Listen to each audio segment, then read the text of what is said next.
Hello everyone, today we will learn how to assemble a single slider crank in a CATIA software. Okay, let's start now. Let's go to the mechanical design and assemble design. So now go to the insert and existing component and go to the product and select the files where you have saved. Just shade here. So click a control button and select all. Just open those. So these are folder which we have to separate them. So just go to the option called manipulation and you can take any axis to separate, no issue. Just separate them all. Okay, so now let's start assembling. Okay, this the first basic important first step is to fix a base. We have to this is the base. Okay, we have to fix this part. So just go to the option called fix component, select this and see, now it won't move in either x axis, y axis or z axis. Okay, I have to fix this component first. Okay, now let's make this part to come here so that we can assemble easily.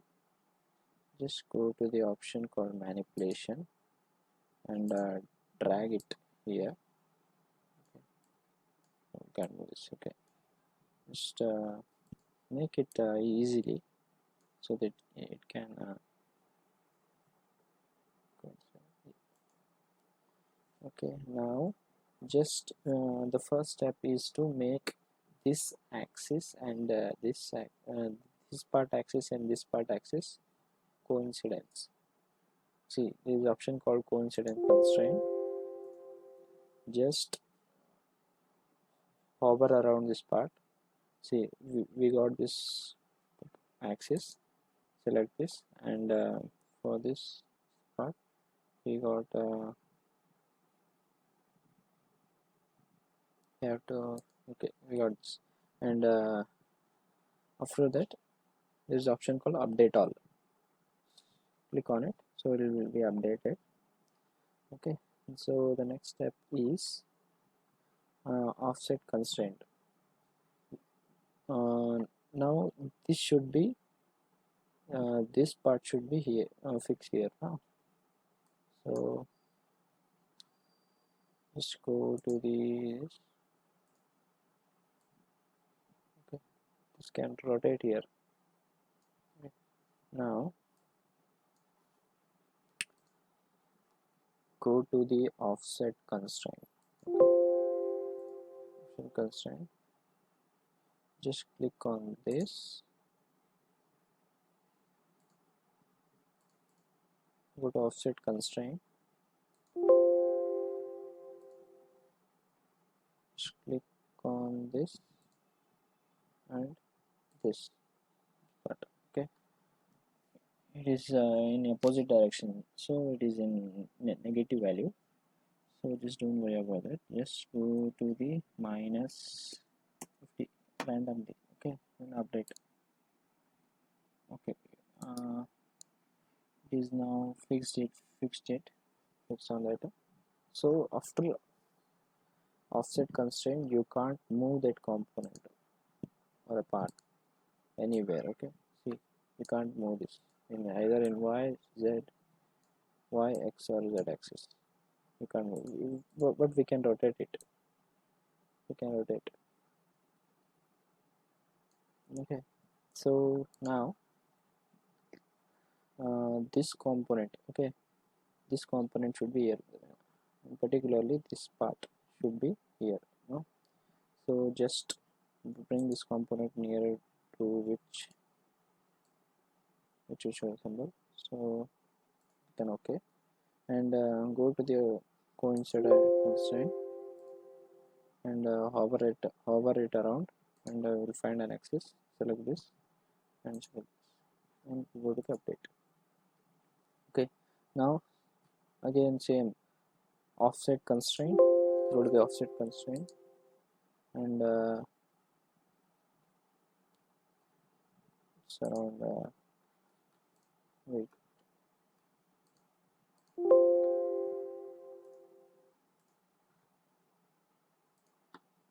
Select the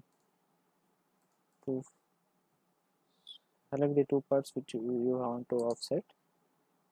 Go to this and just rotate this and this. Okay, so it's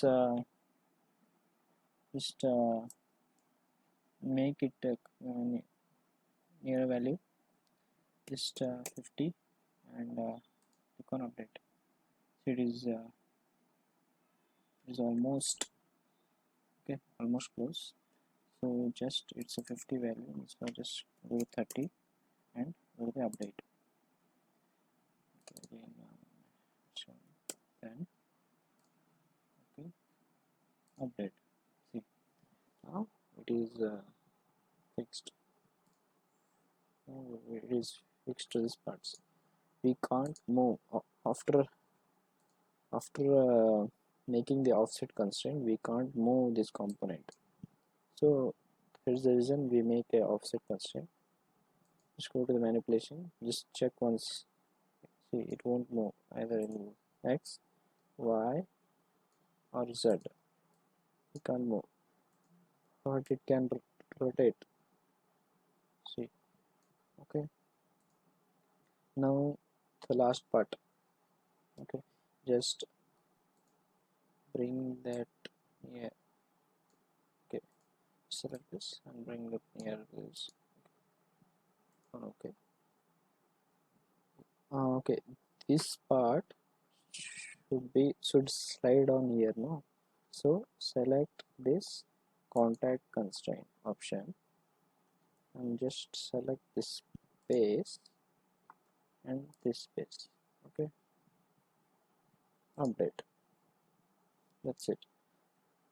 Yeah, after that just similarly just go to the coincide constraint, hover around this part and select the axis, and similarly hover around this, just move the mouse, you will find an axis. Okay, select the surface and update. Similarly just go to this offset constraint and select this face and rotate this and this face. Okay, so this 660 now select a 50 and update. See, should be again. Let's go to the 20 and update. Let's make it so that it should be perfect. Then and update. Okay, see, now it is completely assembled. We can't move any part now. The only thing is we can rotate. Just go to the manipulation. See, we can't move any part anywhere. It is completely constrained now, completely fixed to one another. The only thing is rotate. Okay, just go to the this and drag around x-axis. The thing is you only can rotate this. See, this is the mechanism of a single slider.